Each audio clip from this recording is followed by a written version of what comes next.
مفاجأة، القيعي بيعلن صفقة المهاجم للنادي الأهلي، إصابة زيزو قبل مباراة السوبر، الأهلي والعين الإماراتي. ومعايا تفصيلة لوز اللوز. بالله عليك يا أخي إذا عجبك الفيديو ما تبخلش على باللايك والاشتراك وتفعيل الجرس، وخير ده بيها صلاة الحبيب. اللهم صل وسلم وبارك على سيدنا محمد وعلى آله وصحبه أجمعين. إذا عجبك الفيديو ما تبخلش على باللايك، ما عجبكش الفيديو برضه ما تبخلش على باللايك. وأهم حاجة من أي حاجة صلاة الحبيب، صلاة الحبيب، صلاة الحبيب. اللهم صل وسلم وبارك على سيدنا محمد وعلى آله وصحبه أجمعين. طيب نخش على الاخبار ونرجع على طول بقى على الكواليس والحلقات والحلويات. بس اهم حاجه تصلي على الحبيب، اهم حاجه تصلي على الحبيب. اللهم صل وسلم وبارك على سيدنا محمد وعلى اله وصحبه اجمعين. طيب الاهلي يواجه العين الاماراتي في انتر كونتيننتال كاب يوم 29 اكتوبر. المصري الى دوري المجموعات الكونفدراليه على حساب الهلال الليبي. ميكالي مدرب المنتخب مصر للشباب مواليد 2005. الزمالك يكشف عن قميصي مباراة السوبر الأفريقي القادمة. سيراميكا كليوباترا يعلن عن ضم يوسف سعيد عبد الحفيظ. تقارير منتخب مصر مهدد بالاستبعاد من كأس العالم. منك لله يا اتحاد يا كورة، انت والزمالك منكم لله. الوكرة بقيادة حمدي فتحي يفوز على الريان بقيادة تريزيجيه، وندم تريزيجيه وحصر تريزيجيه. مانشستر سيتي يتعادل مع الأرسنال في قمة الدوري الإنجليزي. كانت قمه لوز اللوز، قمه لوز اللوز. تشيجن تعرض لاصابه خطيره خلال مواجهه فيا الريال. يعني ما كانش حلو، ما كانش احسن حاجه، حتى الناس كانت بتطالب ان هو اصلا يقعد احتياطي، فكويس ان جات له الاصابه دي. برشلونه يكتسح فيا الريال بخماسيه ويكمل العلامه الكامله. الميلان ماله يا عرب يفوز على الانتر 2-1 في الوقت القاتل. بالله عليك يا اخي اذا عجبك الفيديو تبخل عليها باللايك. نخش بقى على طول، بس اهم حاجه تصلي على الحبيب، يا دي اهم حاجه. اللهم صل وسلم وبارك على سيدنا محمد وعلى اله وصحبه اجمعين. طيب قصه وحكايه حكايه، واذا تصلي على الحبيب تصلي على النبي دلوقتي، واذا نسيت تدي لايك تدي لايك دلوقتي حالا بعد اذن حضرتك. في نغمه كده شغاله اليومين دول، النادي الاهلي هيكسب، النادي الاهلي هيكسب، النادي هيكسب الزمالك في السوبر، النادي الاهلي هيكسب. في نغمه شغاله، لا وشغاله اكتر ايه من كمان من اعلام نادي الزمالك، من اعلام نادي الزمالك. اعلام نادي الزمالك شغال، الاهلي هيكسب، اصل الاهلي الافضل فنيا، الاهلي افضل سكواد، الاهلي مش عارف ايه، الاهلي. لا يا عم الحاج، ده كل مباراه وليها ظروفها، كل مباراه وليها ظروفها. كم من المباريات بتاعت الاهلي والزمالك معلش بيبقى الاهلي احسن حاجه وتلاقي الاهلي اتغلب، الزمالك احسن حاجه وتلاقي الزمالك اتغلب. فالصراحه ده انا شايف ان بيهدوا فرقه النادي الاهلي، عشان فرقه النادي الاهلي او لعيب النادي الاهلي تنزل عندها ثقه. لكن عايز اقول لهم النادي الاهلي وفرقه النادي الاهلي ما يبصش على الكلام ده. كابتن عفت نصير قال لك ايه؟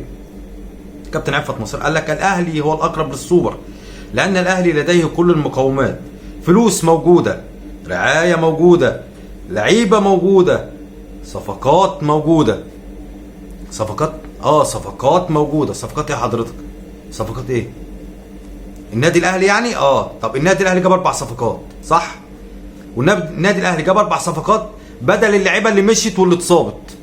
مش جاب صفقات حب كده حبا ان احنا نجيب صفقات، لا.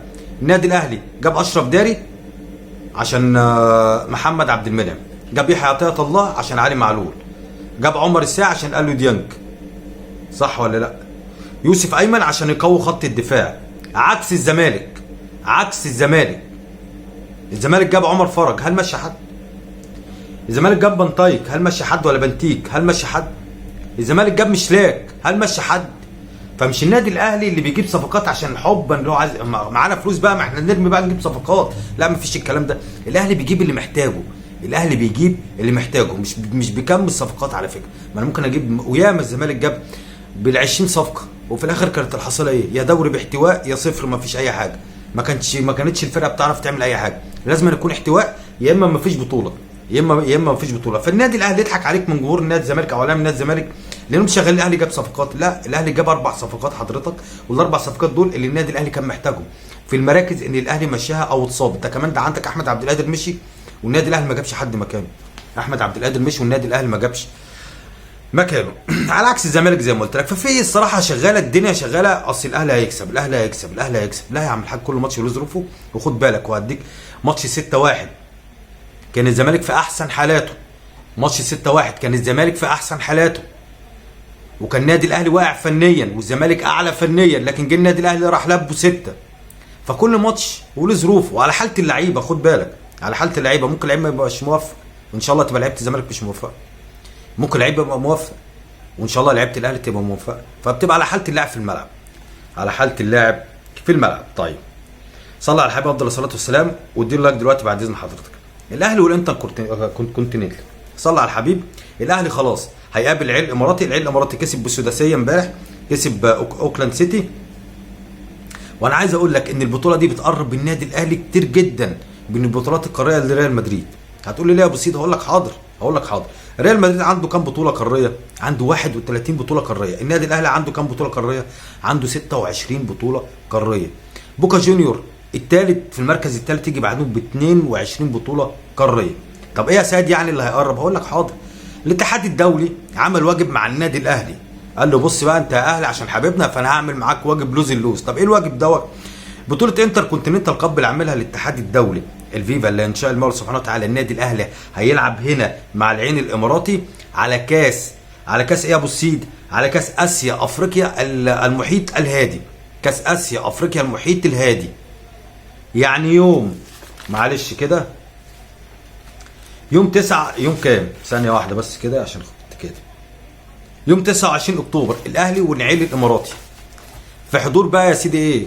في حضور 70,000 متفرج ان شاء الله سبحانه وتعالى. النادي الاهلي يقدر يقنع الجهات الامنيه اللي الاستاد يبقى مليان ان شاء الله سبحانه وتعالى. وسيحضر هذه المباراه رئيس الاتحاد الدولي انفانتينو. الاهلي هيلعب على كاس ايه؟ قلت لك افريقيا اسيا المحيط الهادي، بطوله قاريه معتمده من الاتحاد الفيفا. لحد كده ونسكت؟ لا، ان شاء الله باذن الله النادي الاهلي ان شاء الله سبحانه وتعالى يكون حليف الفوز ويفوز على العين الاماراتي. لا ده الكاس غير 2 مليون دولار، انا اسف، الكاس غير 2 مليون دولار. ان شاء الله النادي الاهلي يكون حليف الفوز ويفوز على العين الاماراتي عشان النادي الاهلي يلاقي بقى او هيلاعب الفايز من بطل كوبا مش عارف بارتادوريس وباتشيكو المكسيكي.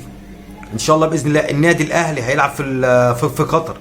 الجمهور تبعنا، الاستاد تبعنا، دوله عربيه حبيبتنا، فالدنيا عادي. فالنادي الاهلي ممكن ان شاء الله سبحانه وتعالى يقدر يفوز. هيفوز بكاس ايه؟ بكاس التحدي، بطوله قاريه معتمده من الاتحاد الدولي. فانت عندك بطولتين اهم، بطولتين كل ماتش ببطوله، وكل بطوله هينزل رئيس الاتحاد يسلم البطوله. ما قدامكش غير بايه؟ النهائي تكسبها يا لهوي. بس بيتهيألي صعب ان انت هتلاعب ريال مدريد، صعبه وصعبه جدا كمان. بس مفيش حاجه صعبه، 11 راجل في الملعب هنا و11 راجل في الملعب هنا. نشوف بقى مين بقى يا عم الحاج. الكواليتي بتاع اللاعب بيفرق، بس معلش ادينا شفنا الارجنتين اتغلبت من السعوديه، والسعوديه شوف بقى الارجنتين كان فيها مين. فكل ماتش له ظروف. طيب صراحه محمود حسن تريزيجيه صعبان عليا جدا، صعبان عليا قوي. بعد ما كنت بتلعب في الدوري الانجليزي نزلت شويه للدوري التركي، قلنا ماشي تروح نازل ريان القطري.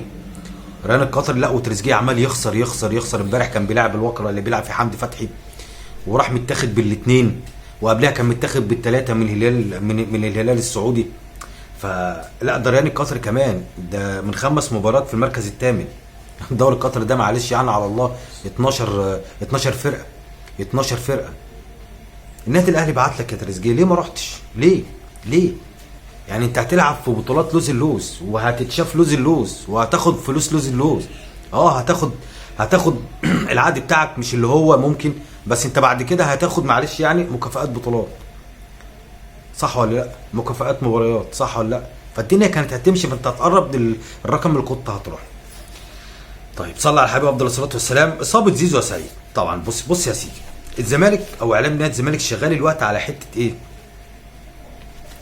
لعيبه النادي الاهلي واداره النادي الاهلي. ايوه هيقول لعيبه النادي الاهلي علشان خاطر تصيب احمد سيد زيزو عشان يخرج بدري من المباراه، عشان خاطر ايه يعني؟ واحنا لعبنا قبل كده؟ هو الاهلي والزمالك لما لعبوا قبل كده حد كسر زيزو؟ ده ساعتها لما طلع مصاب كان التواء في الكاحل، يهبل يا عبيط، ما كانش حد داخل عليه، يهبل يا عبيط. الاهلي لا بيصيب حد ولا بيخش في حد ولا بيعتمد ازاءة حد ولا الكلام ده كله، مفيش الكلام ده. وعلى فكره الماتش اللي انت بتتكلم عليه ده الزمالك فاز. معنى كده حضرتك اللي انت بتقول الزمالك كله زيزو، شيل زيزو الزمالك بره، مع انك انت فزت على الاهلي من غير زيزو، عشان اعرفك ان انت راجل على الله دماغك قد كده، بس بتقول على نفسك بتفهم. ما العبيط ما بيقولش على نفسه عبيط. انت فزت على النادي الاهلي من غير زيزو، والنادي الاهلي فاز عليك بزيزو. شفت بقى؟ شفت عشان تعرف ان انت راجل على الله. طيب عشان بس ما حدش يقول عليا العنوان كاذب ومش كاذب، اديني قلت لك اصابه زيزو اهو، اذا كنت شفتني يعني لغايه دلوقتي. طيب مهندس عادل القيعي قال لك على مفاجاه لوز اللوز، قال لك على مفاجاه لوز اللوز. قال لك ايه يا سيدي؟ قال لك ان النادي الاهلي شغال على صفقه المهاجم، شغال على صفقه المهاجم، وصفقه هتبقى من العيار الثقيل، مش هقول لك بقى الثقيل، صفقه من العيار الثقيل. قال لك ايه يا عم الحاج؟ قال لك النادي الاهلي شغال دلوقتي على صفقه المهاجم، ومهاجم اجنبي، لان لازم أن يكون في مهاجم مع وسام ابو علي، لان وسام ابو علي مش هيستحمل الضغط، مش هيستحمل الضغط. وارد وسام ابو علي يتصاب، وارد يجيله اجهاد، وارد يجيله شد، وارد، فلازم أن يكون في مهاجم اجنبي على نفس مستوى او على مستوى وسام ابو علي. وسام ابو علي تقول يا سيد ما كهربا مستواه مش قد كده. كهربا لو انت هتاخد بالك من ساعه المشكله مع مارسيل كولر، ومستوى كهربا مش اللي هو مش الحلو يعني، مش الحلو. بس يا سيدي اديني قلت لك على المهاجم عشان ما حدش يقول لي العنوان كاذب. قلت لك على اصابه زيزو عشان ما حدش يقول لي العنوان كاذب، اديني بقول اهو عشان ما حدش يقول لك انت بتقول عنوان. لا يا عم الحاج ما بقولش عنوان كاذب، انت بقى اللي ما كملتش الفيديو، دي بتاعتك انت، دي بتاعتك انت. بالله عليك يا اخي اذا عجبك الفيديو ما تبخلش الله باللايك والاشتراك وتفعل الجرس، واهم حاجه من اي حاجه صلاه على الحبيب، صلاه على الحبيب، صلاه على الحبيب. اللهم صل وسلم وبارك على سيدنا محمد وعلى اله وصحبه اجمعين، والسلام عليكم ورحمه الله وبركاته.